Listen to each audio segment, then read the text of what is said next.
Ian Wilkinson is a former PE teacher from Wigan. When he reluctantly agreed to host the school's new French assistant, little did he know how much it would change his life.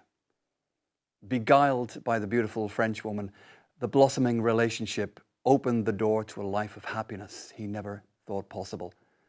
It was a dream he never expected, but a dream that quickly turned into a nightmare. Ian fell ill, resulting in him losing his job and eventually his home. Wanting a fresh start, he travelled through Europe to find a new job and a new trade. After multiple false starts, he arrived in Lyon, accepting a job working behind the bar in an English pub and teaching English. This journey became the basis for his book, A Song Before Breakfast, a joyful and poignant book about love, longing and teaching. Author Ian Wilkinson joins us tonight on Arts Alive Books to tell us more.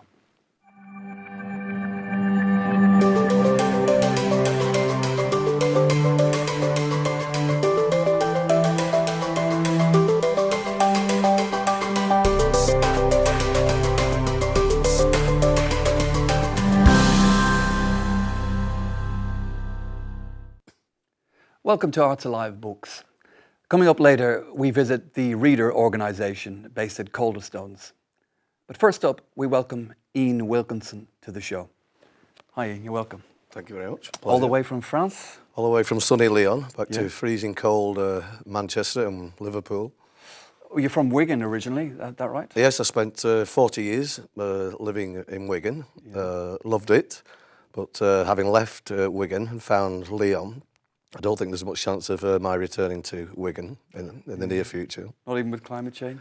Possibly with climate change, yeah. But otherwise, no. I found my life in Lyon now, and I think I'll be staying there. So you were a teacher in Wigan?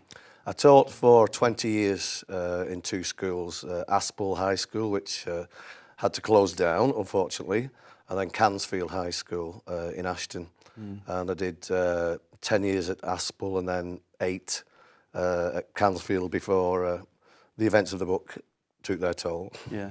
And you're a PE teacher? Yeah, PE. And you've no problem with admitting to that on television? Physical education is a very important subject, and and I spent all my life doing sports and trying to get, I say kids, the kids now 51, 52, but I tried to get all of the students liking activity and liking that, making sure that they cared about themselves, basically. Of course, it's much broader than just physical health, isn't it? So, tell us a little bit about the events which led to the kind of material that you cover in the novel. Well, in the book, it's basically a year in the life of a fictitious PE teacher who also happened to take in a French assistant.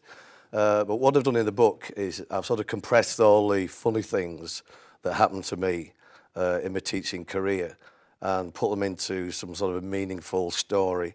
So it's a story that would fit in line with the story with the girl as well. So before we get on to the girl, what's the funniest thing that happened to you as a teacher? Well, the funny thing is that when I first started teaching, I was only 5 years older than some of the students, and I was not a model student at all. And all I can remember is that every time somebody did something bad, I knew I'd done that already. And there were lots of times where I just had to try and stop laughing. I remember one time the students were on cross country, and the cows had a habit of going on to the course. And when I got back, the deputy headmistress said, we need to find out somebody's kicked one of the cows, Mr. Pendlebury's cows. And so we had this interrogation, finally found the culprit. And I remember saying to him, "You kicked a cow?" And of course, I'm trying to stop myself laughing. He said, "Yes, miss." "Where did you kick the cow?" And he went, "Up its backside."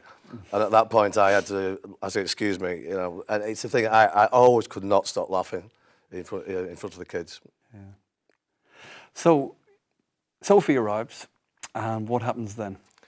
Well, when Sophie arrived, I wasn't keen to take a lodger. I'd had a lot of lodgers, and if I was going to take a lodger, it would have to be a French one, because years and years ago I went playing rugby in France, and before that I had no interest in France or the French at all. I took the first opportunity to drop French at school, and I was thankful when that happened. And I never wanted to visit France at all, but then when I got selected to play for Lancashire, it was like a whole new world. It was sunny every day. We got treated well. We played the top French sides, Stade Toulouse and Brive and Béziers at the time. I got to meet Jacques Chirac, who became the French president later on, and we got treated absolutely like lords. So from that moment onwards, all I wanted to do was to learn French and maybe one day live in France. And so I always had quite a few French lodgers. But when Sophie turned up, I knew straight away it was just something different. So she arrived as a teaching assistant, or for the purpose of the book, she was at the same school as me. In actual fact, she wasn't. In real life, I've obviously had to make things up to make the story more interesting. It was one of those moments in your life that you don't realise is going to change your life forever.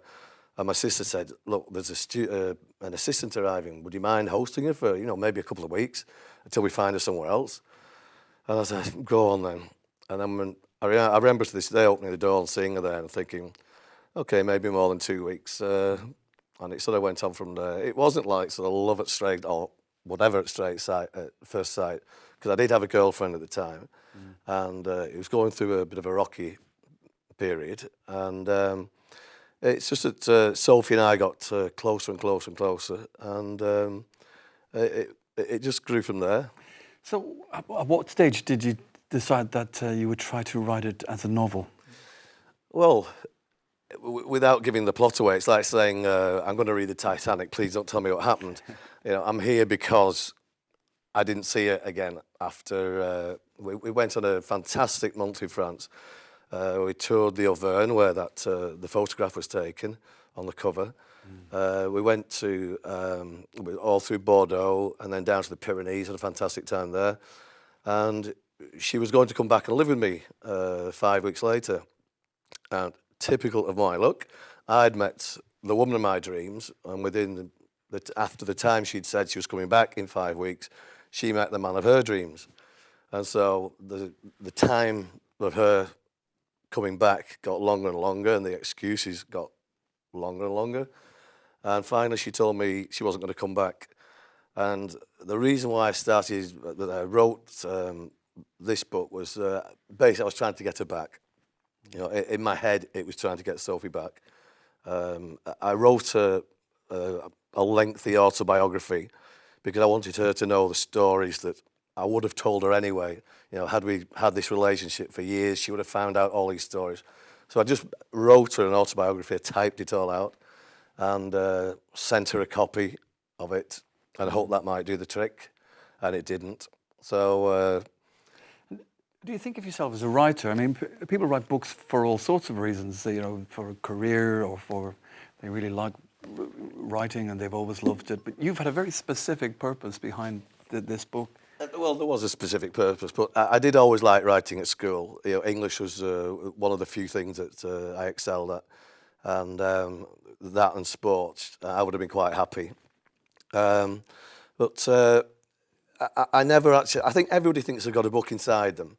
And it was that kick I needed to get mine out of me. And I started writing it when I came to Lyon in 2003. But that was after trying, as you said before in the introduction, lots and lots of other different things.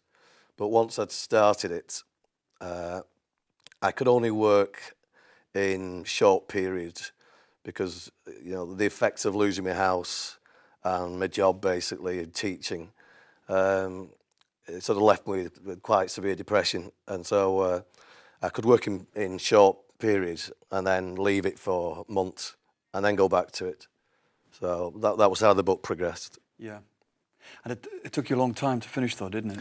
Well, it did. I self-published the book in 2008, and I saw, originally, as I say, it was one copy for Sophie, one copy for me, and one for my mother. And that's all I wanted. But I made lots and lots of friends in Lyon, and they all said, "Oh, please, let me get a copy." So in the end, I thought, right, we'll do it properly. I had a book launch in the bar I work at, the Wallace Bar, and I sold 80 books the first night. I'm quite sure that a lot of the French people who may be listening now haven't actually read the book because they don't really understand English. They're hoping that it's going to be translated into French so they can buy their copy. Couldn't you explain the story to them in your perfect French? I could not explain the story. If I started explaining the story in French, everybody would laugh. And if this is part of the interview, they will be laughing now. Yeah. No, I'm afraid. People say, you've been in Lyon for 12 years, you must be fluent. And you only get fluent by practicing. Mm.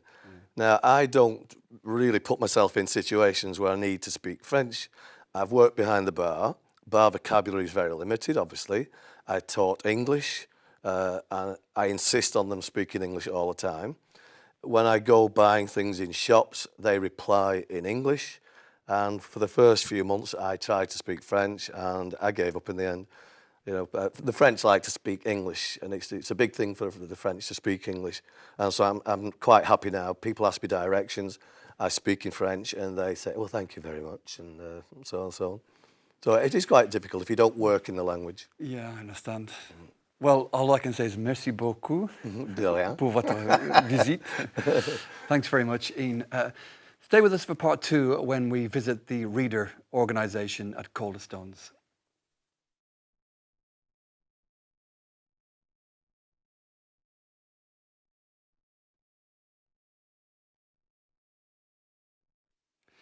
The Reader organisation is an award-winning charitable social enterprise working to connect people with great literature through shared reading.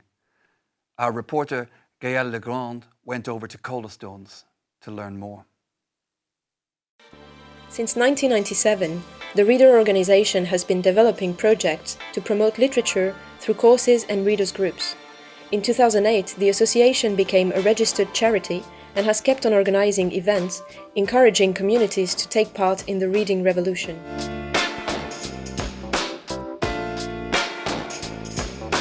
The Reader organisation is a charitable social enterprise working to bring people together through reading great literature.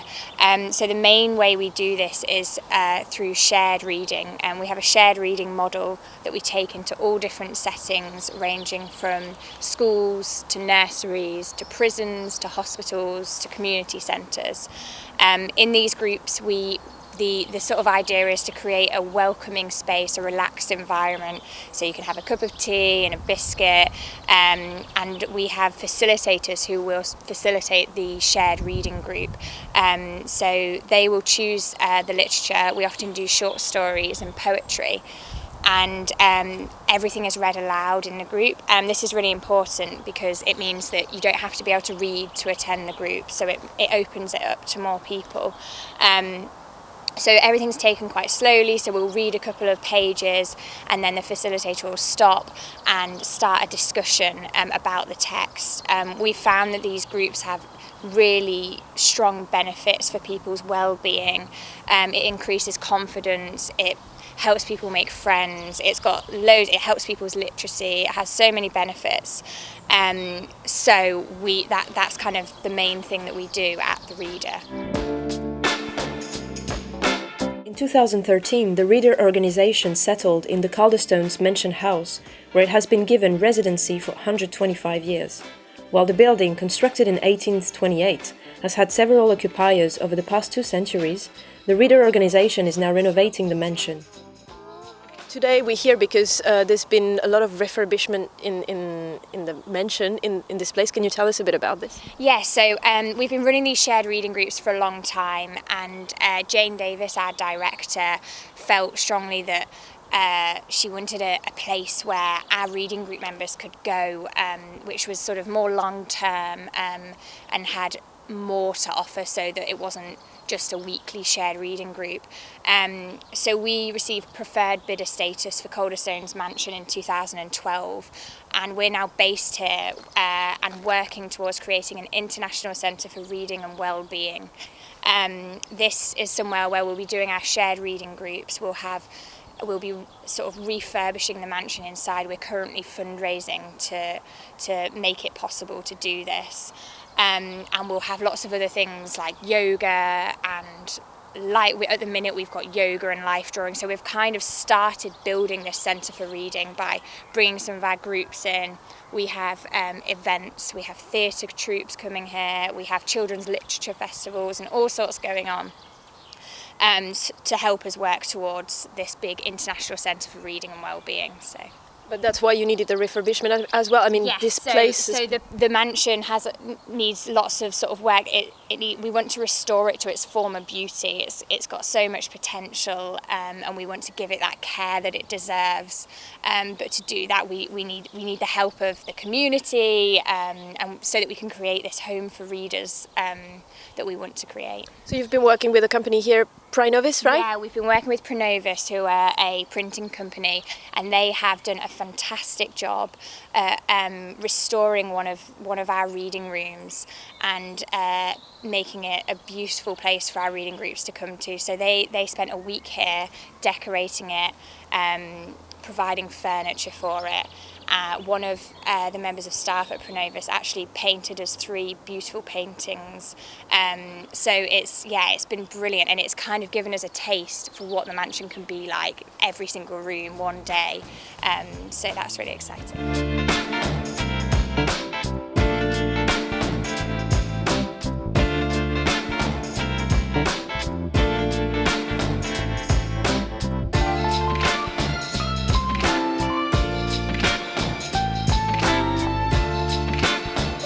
I wanted to raise corporate social responsibility within my business, and we wanted to engage far more with the community. I contacted the Liverpool voluntary services, and they identified the Reader organisation as a great synergy because of using reading to work with groups. My business is about print, so it was a great opportunity. And how did you work on that? I mean, you have to refurbish the whole room. That's a lot of work, a lot of research behind as well. Yeah, so this was a great opportunity after meeting Jane Davis from the Reader organisation and seeing the building, that I could also achieve a really super team event for my organisation. And it took about 5 months of planning, and we got lots of people involved from here and within Prinovis, people who had some really great talents of decorating, electricians, and we were able to pull it together. So yeah, lots of hard work, great energy, and a really super result. This is for people who read. So how do you accommodate it to people? I mean, for people to read, to make it nice and comfy, I guess. Yeah, so we saw the style of the building, very Georgian. We wanted to create an adult reading room, somewhere that was peaceful and relaxing, people that could really enjoy it, and we wanted to leave a legacy. And so we used that theme, and everybody got involved in the colour scheme and the furnishings that we wanted to put in. We collaborated with our suppliers and our customers who helped, provided donations, and created this concept. And there are like really nice paintings just behind you. This is like very colourful. It brings some kind of imagination, I feel like, to the people who can read. Yeah, it's absolutely wonderful. They were painted by one of our employees, Tony Martin. I asked him to come up with a scheme, and he's come up with 3 fabulous characters from UK literature. Beautiful. Did it all in his own time, and what a lovely gift. And also the fact that it's all on a volunteer basis. Can you tell us a bit about this? Yeah, we had over 40 volunteers from Prinovis. That's over 10% of our workforce who volunteered to do their own time. And wanted to give something to this really great cause, charity, the Reader organisation, and everybody really benefited from it. This is the first time, you were telling me, this is the first time Prinovis is doing something like this. Are you going to work on more projects like that after all? Well, we're certainly going to continue to collaborate with the Reader organisation. I've got meetings with members of their team next week to look at how we can continue to support, whether it's another renovation project or something similar. It is yet to be seen, but we'll certainly be working with them in the future. The refurbishment of the mansion has been made possible thanks to employees from Prinovis who have volunteered to take part in the project. Matthew Cox, commercial project manager, was one of them. It was pretty much limited to skirting boards and door frames, but it's painting, sanding. We already mucked in, everyone got involved and did different things, so it's a real cross-section of the business doing a cross-section of tasks. When I heard about the event and I looked into all the good work that the readers do, I wanted to come along and give some of my time. But what I really got from it, and this is what I'd recommend to any business wanting to do a similar thing, is getting to share some time and meet people I usually work with alongside, but I never actually spend any time with. Such a wide cross-section of the business came along. There's a real opportunity to get to know and network with people who I would work alongside but never got to know usually. The Calderstones Mansion house will go through further regeneration in the next couple of months, providing serene and safe spaces for readers of all ages. Their next project, the Story Barn, will immerse children into interactive and creative reading activities and will open its doors in the autumn. If you have any comments or suggestions for the show, please contact us at artsalivebooks@baytvliverpool.com, and we look forward to hearing from you. See you on the next edition of Arts Alive Books. Good night.